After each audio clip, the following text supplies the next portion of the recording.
Alrighty, how's it going, everybody? I felt compelled to make a video because I saw a subject. You may see the video, maybe you haven't, but it was a video that was posted a couple of months ago about the music industry being dead.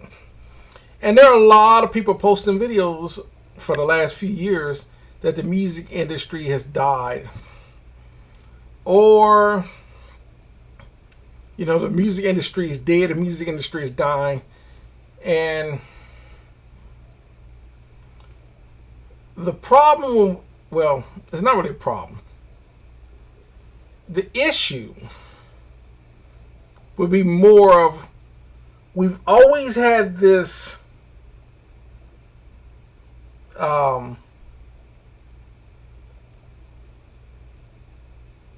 let me get to my point. Because I was going to use an analogy, but I was thinking, should I use that analogy? Nah, probably not. So, what I wanted to post is I wanted to post a video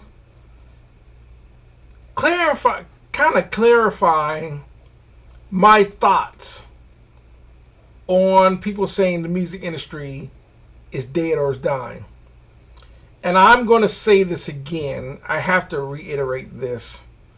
The music industry itself will never die. And I'll tell you why.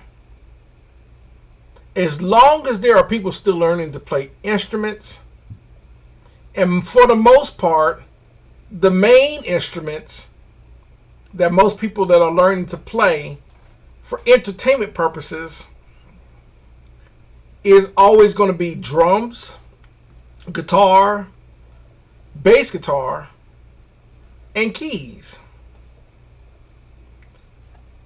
Now, people are always still there are people still learning to play orchestra or band, brass instruments for high school, junior high, so forth, to play in like marching band and concert band and jazz bands. That hasn't went away. And there's still people that play those type of instruments: tubas, trumpets, trombones, drums, clarinets, flutes, saxophones, all that for marching bands, even in college. And whether it's your big time, Big 10 colleges, Big 12 colleges, whatever college, and a halftime show, especially in HBCUs, where halftime shows with the band is a big thing. It's still a big thing. People still go to shows. We just had the BET Awards.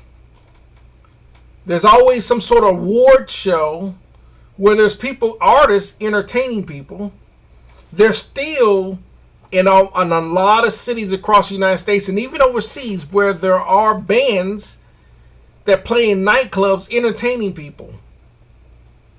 So let me reiterate this one more time. With all that is the music industry. The music industry is about people making music with instruments to entertain people, including singing and dancing. People never get tired of that. So the industry is far from dying. People will always go to concerts and shows because people love entertainment.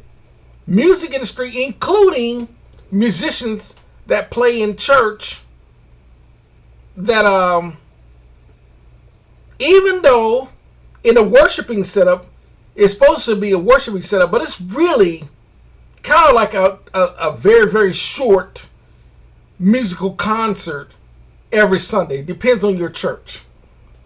But it's pretty, that draws in a lot of people. If you got a really good choir group, musicians are on point,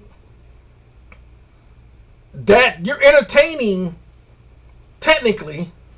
People don't like to use that when it comes to church, but that's what you're doing. We just turned it into a worshiping experience. But that happens. This is the reason why when they even talk about mixers, especially digital mixers, one of the biggest things they always talk about is for live venue settings and houses of worship. Because churches are still buying mixers and stuff like that for their live sound and to have the band playing through it, and just it's almost a lot of churches turn into these concert halls. So I'm saying all that to say this. The music industry is not dead, it's not dying. What's dying is the music business.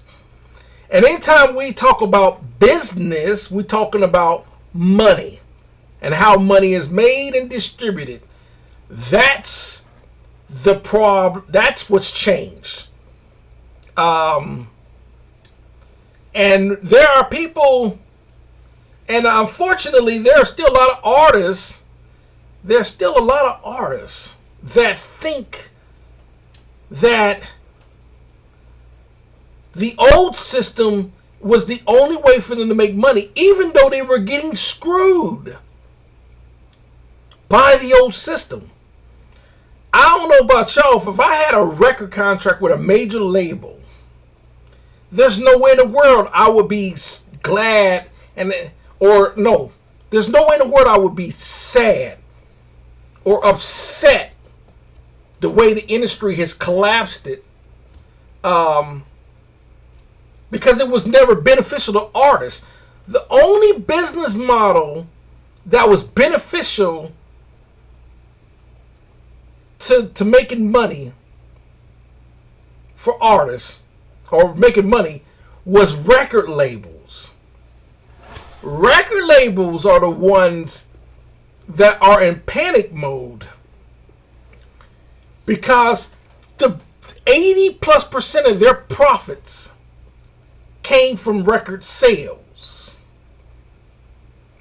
Point blank and clear. They had to change their contract systems from how it used to be to 360 deals and everything. Yeah, they're always renegotiating or redoing their contracts to see how much money they can squeeze to make for themselves. Their justification for paying artists so little is, we're taking the risk. Right?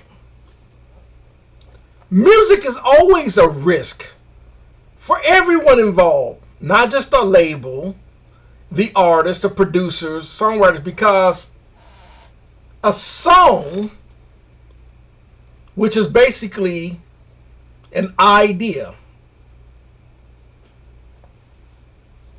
someone's song,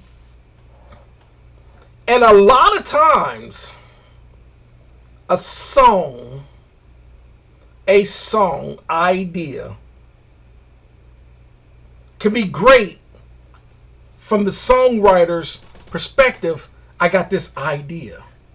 Now, how it's interpreted is based on song arrangement, and everything else, which is up to a couple of people to make the song likable. With 3 people, really, or 3 parts to a song to make it likable, where huge amounts of people are going to fall in love with this song. From a song idea that becomes a song, meaning being put on, it's going to be recorded, arranged, blah blah blah blah blah. And the 3 factors would be the arrangement, meaning how the rhythm, the drums are going to go on it, the bass line, the keys, all the melodic lines in it, the producer's perspective of what he wants the song to sound like, and the artist and how they're going to sing, and background vocals and how they're going to sing on this song to get people to like this song. This is the reason why there's 2 copyright forms, a PA form and an SR form. The sound recording and the performance form. So the songwriter then and all these other things, publishing and the record labels. Anyhow, moving on. A lot of times, the risk would be like any other idea that people put out that they think people will like. People are going to either gravitate toward or they're not. I'm gonna give a few analogies. Would be the McRib sandwich that McDonald's sells, whenever they bring it out, is a idea thought up on paper that became a reality. A song was the same thing. It's thought up through someone's head that was then became recorded and became a reality for people to hear. So the next thought to this would be, I'm trying to see how I'm trying to make my point in this video. So it's a risk because not everyone's going to like every song that started from a song idea that became a reality, meaning it's been recorded and distributed, manufactured, distributed, and people can actually buy it, listen to it, listen on the radio, listen to it on streaming service, whatever. There's sometimes where there's somebody can come up with a song that that song just blows everyone away. Then there's sometimes where artists have made songs, recorded songs, and it didn't do anything. This is the same thing with movie ideas. It looked great on paper. Sometimes a movie can fail because they chose the wrong actors.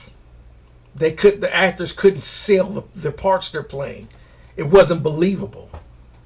Same thing with a song. Sometimes you can have a great song idea, but choose the wrong patches of sounds for the song. You might want an EP or electric piano sound when it would have sounded better using a grand piano sound or a organ sound. Or this melodic line, this melody line, used to hook people. They use a sine wave type sound when it probably would have sounded better using a violin sound or whatever.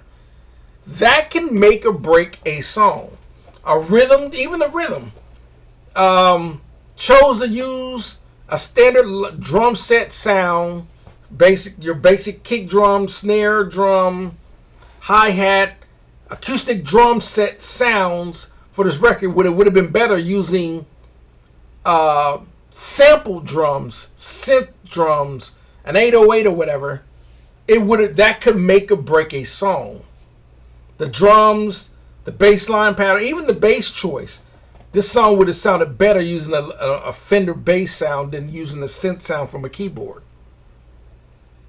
And even when it's mixed, when the mix engineer decides to put certain delays, certain choruses, reverb, certain reverse sounds, certain auto-tune sounds, whatever, that can make or break a song.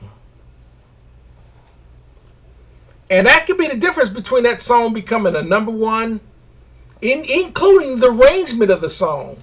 Maybe we shouldn't have added a bridge in there. Maybe we should have. Maybe we shouldn't have had such a long intro. People's attention span to a song where a song is usually, people can tell whether a song's going to grab them within the first 15 to 30 seconds.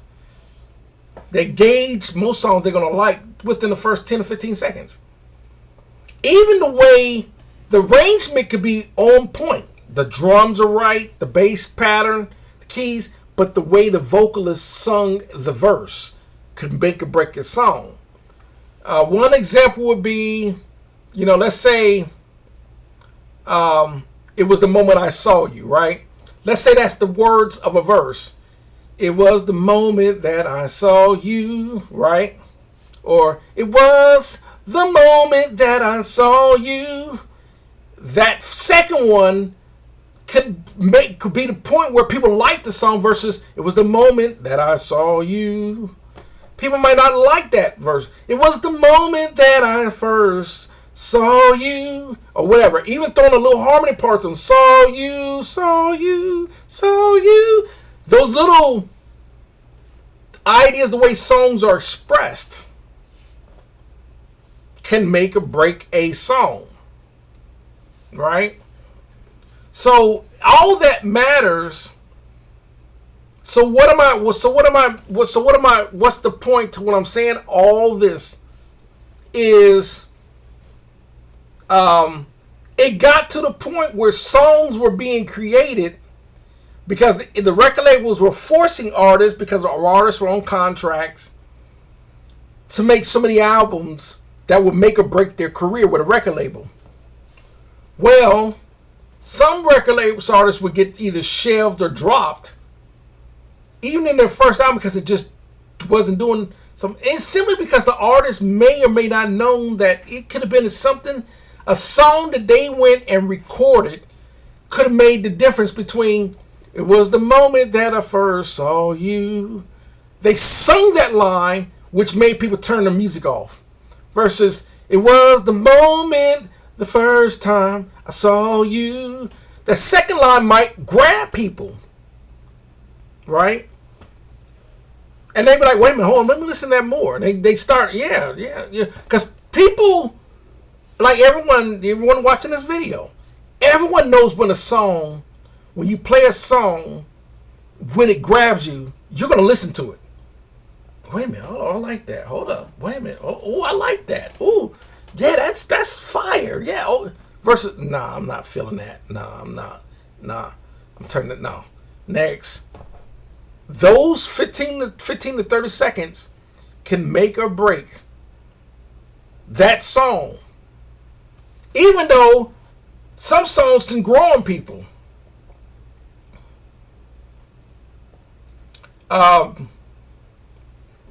Sometimes people like me that listen to a song, when I first heard some certain songs that I listened to, when I first heard it, didn't do nothing for me. I clicked off. And then sometimes I'll be bored and let the song play out. Eventually I'll listen to it maybe alone, maybe sometime I'll go back and listen to it or whatever. Prime example would be A Night in Tunisia with Shaka Khan. When that first song came on, the minute it started, I turned it off because I was like, that's too confusing sounding. And then one day I happened to let it play. Every time that song would come on, A Night in Tunisia with Shaka Khan, every time it come on, I would turn it off because it was.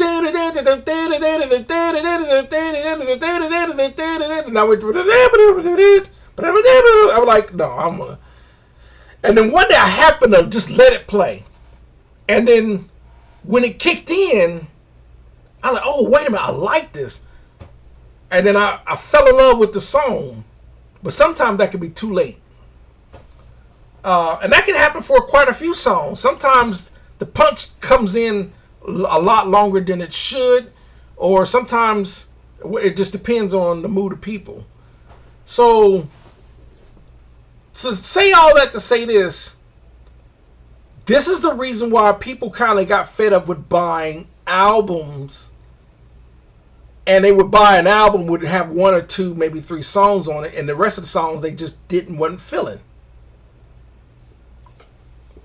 And a lot of times you could take any song. Artists could go back and take those songs and rearrange them. Even rephrase the vocals on them. Or rephrase the melodies. Rephrase the rhythm, rephrase the chords, choose different chord patches from the keyboards. Instead of using a flange on the guitar, they could have used a chorus. Redesign the song, and all of a sudden now, and this is why sometimes remakes are usually sometimes can be better than, sometimes the remakes can be better or get people grooving to it more than the original. Prime example, even though A Ribbon in the Sky is a really great song that Stevie Wonder, even though Stevie Wonder did this great arrangement of Rhythm in the Sky, it's a great song, but Intro is what put fire to that song. The group Intro, when they did Rhythm in the Sky, Ribbon in the Sky. A Ribbon in the Sky, when Intro redid it, now it's got that R&B, that to it. So, to sum up to what I'm saying with all this is this. When you had Napster and BearShare and all these BitTorrent file sharing programs, what people did was people started downloading what they wanted to hear.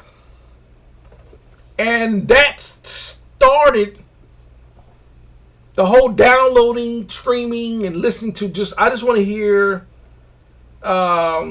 this song. I don't want to hear every song.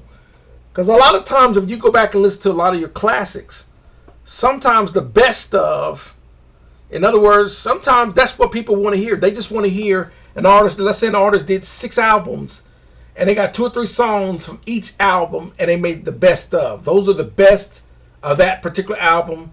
These are the 2 or 3 songs best from this album, blah, blah, blah, blah, blah. And most people will rather listen to the best of because the other songs just weren't capturing the people's attention. So with that being, with the Napster and downloading and file sharing, people's like, well, I don't need to buy an album anymore. I just rather buy a single, download a single, and then I can just download it, or I can get it from other people, I can file share it. And people weren't buying albums and CDs and cassettes anymore, which faded and became pretty much an online internet thing. And that's pretty much the standard of where we're at today. And because file sharing, downloading, file sharing, and because so many people offer free here and there, it's hard to get people to change what was supposed to be not a normal habitual thing. It's now become a normal habitual thing to get things for free, because that's kind of the expectancy. Is that a word? People kind of expect. I'm not going to try because I'm flubbing my words. So people kind of expect stuff to be free or close to free, meaning cheap to purchase or whatever. So that's the reason why. But in the end, artists themselves never made money from that anyway. They were only averaging 1, 2, 3, 4, 5 points off of that, because that's what their contract said. If you don't understand what point would be 1 point or 1% or a 1%. So a 3 point was average for a record contract for an artist. 3 points. Meaning the average point, meaning they got 8.1 cents. Right? Now, if you do the math, 3 points mean that's 24.3 cents. Now, if the CD was a $9.99 CD or $12.99 or whatever, they got 24 cents from that. Every CD or album or cassette was called a unit, sold. So they sold 500,000 units, and Billboard and Nielsen SoundScan, all of them was tracking the sales of all these albums, these units. They would get 24 cents per album sold. That was in the contract. But the thing is, they had to pay advances, touring fees, and producer fees, and lawyer fees, and manager fees out of their 24.3 cent that they made. So the record label made, let's do the math on this. Let me get my glasses. Where are my glasses? Where did I put my glasses? I know I have my glasses. Let me think where. Oh, duh. Can't see my glasses. I don't got my glasses on, right? They're right here. So, if I do the math right quick, if they were getting 3 points, if you do the math, let's say the album was $11.99, right? Had 12 songs on it. Out of 12 songs, people like 4 of the songs, 5 of the songs, 6 of the songs. It's never going to be where everyone like all 4. Some people will like more songs on the album than others. Some people may only like 2 songs on the album. Other people might like 4. Some people might like all 12 songs. It's all dependent on people's taste, right? So 11.99 times 500,000 units, which is basically considered certified gold, because they sold 500,000 units of 11.99 CD. So 11.99 times, that's basically just under $6 million, right? Now we're gonna say times 0.24. So I'm gonna average out 6 million, right? Times point. So what's 11.99 times 0.24?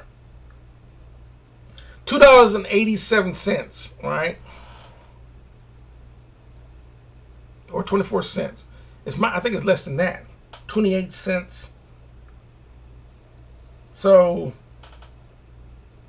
we do the math. 24 cents. You're talking about almost $12, and they only getting 24 cents of that $11 or that $12, right? That's not a whole lot. That's not even. Well, I guess $6 would be 50 cent, would be 50%. So $3 would be 25%. So I guess $1.19 would be 10%, right? So they're only getting they're not getting 10%. They're only getting 3% of that. So that's really like 20. So you do the math. All right. So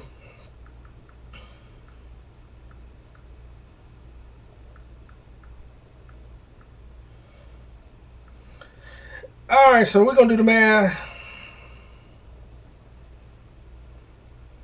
Let's see, 24.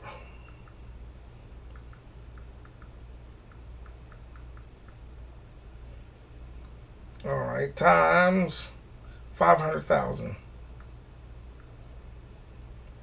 So according to this, the artist. That took a long time to do that, right? The artist would have gotten just about $200,000, right?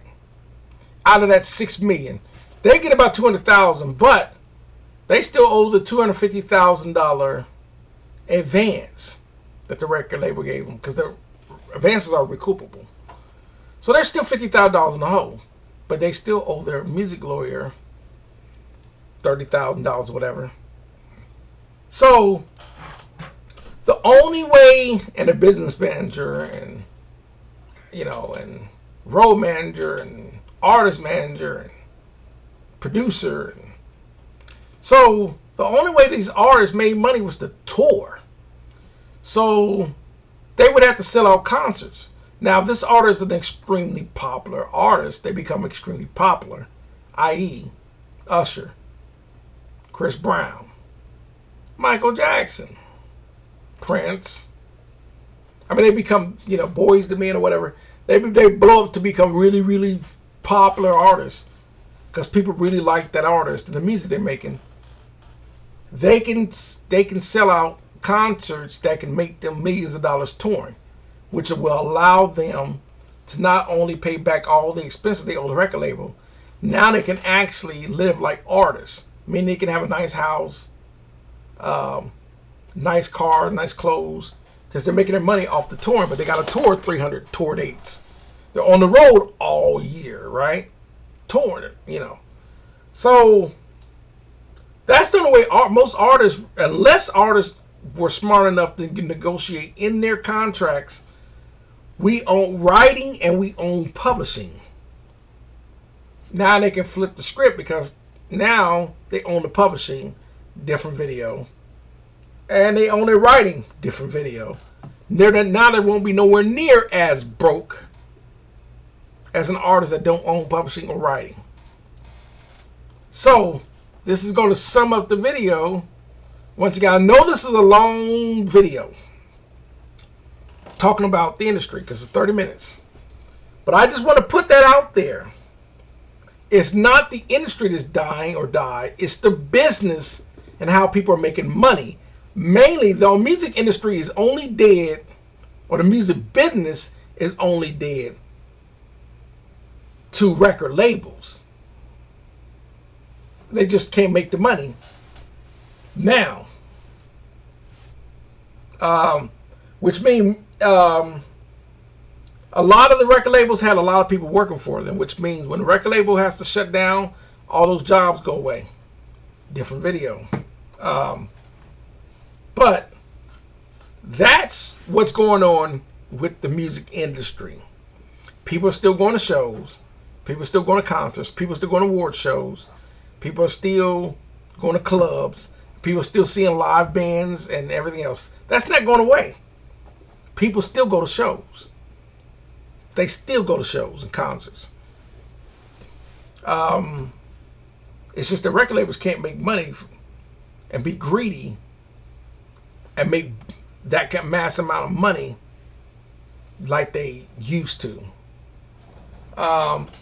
So, what else did I want to say on that? I think that's about it.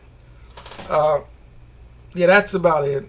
So, I want people to keep that in mind and think about all that when they think about the music industry and thinking is the music industry dead. No, it's just that people and how the money is made and how artists get their money and how, which it's too long. I would have to do a video. I need to do a live stream to talk about just nothing but the industry. I really do. I really need to do a live stream to talk about the industry so we can chat about it. Because ultimately, a lot of people will still want to seek a career in the music industry, doing their music in their home studios, and they want to get out there and become big time artists. But some people may not be aware of the game. And because it is misleading when you're still seeing artists out there that appear that they're making millions of dollars, and a lot of artists are not. There's so many artists that are BROKE, but they're faking it because who wants to be embarrassed that make you think that I'm this artist and you can listen to my records and I can't pay my bills. So I'm faking it like I'm paying my bills. I've got this lavish lifestyle, and I don't. I'm still driving that 98 Honda Accord. Oh, the Jaguar you saw me driving? That's a rental. You just didn't know that. So that's gonna do it. Yeah, have a good one.